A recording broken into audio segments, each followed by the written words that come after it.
So here I've got a code play, again, with no frameworks here, so pure CSS. And we've got a h1 that has an ID of heading, as well as a class of title, and it just says hello world. Now over here, there's many ways that I can change its style, right? So I can say, for example, h1 color red. And if I hit run, then of course it will turn red. But if you accidentally try to change the same property twice, say for example, if I said now color is green, then the last CSS rule change will be the one that will be carried out. So if I hit run, this is now going to be green instead of red. So basically the process is changes it red and then it changes it green. It's reading the code from top to bottom. It's not very clever here. So in this case, the last CSS rule has priority over everything above it. Now, as we said before, I can either use the h1, which is an HTML element selector, to change the color, or I can use the class, which is title, to change the color. So let's change it to yellow. Now, a class is more specific than an HTML element. So think about it. On your web page, you're probably going to have more HTML elements than classes. So for example, if you had a whole bunch of paragraphs, they're probably all going to have different classes. So it makes sense to make the class selectors have higher priority because they are more specific. So if I hit run now, you'll see that the hello world is now yellow instead of red because this has higher priority. Now, finally, if I decided to change the color by using the ID, so let's target that ID heading and change the color to blue, and I hit run, you'll see that this has the highest priority of all. And our hello world will display in blue rather than any other color. And if we take a look at the Chrome developer tools over here, you can see that all our colors are being applied, but they're just being overridden by something with a higher priority.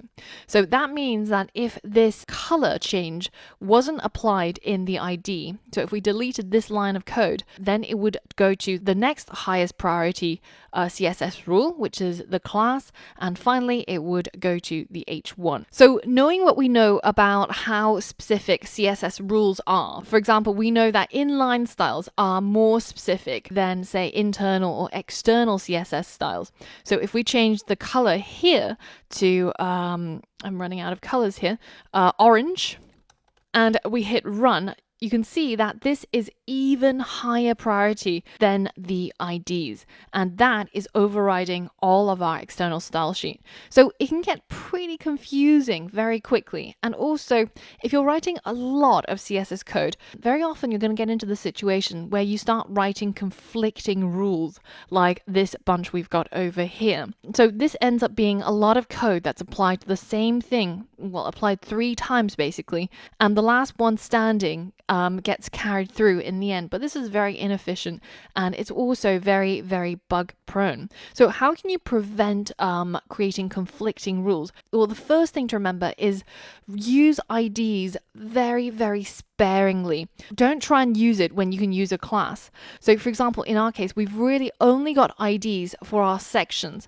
and in part that's because it helps us with our navigation. So just because you only have one of something isn't good enough to give it an ID instead of a class. So for example, if I wanted to change the style of our copyright text, then even though we're only going to have one copyright text on our page, it's not a good enough reason to use an ID rather than using a class. A class is perfectly good enough in this case. So use IDs really, really sparingly, and I tend to recommend to only use it really for those sections and parts of your code that definitely need an ID. For example, if you're working with Bootstrap carousels or Bootstrap elements, then they do need an ID to target from the href.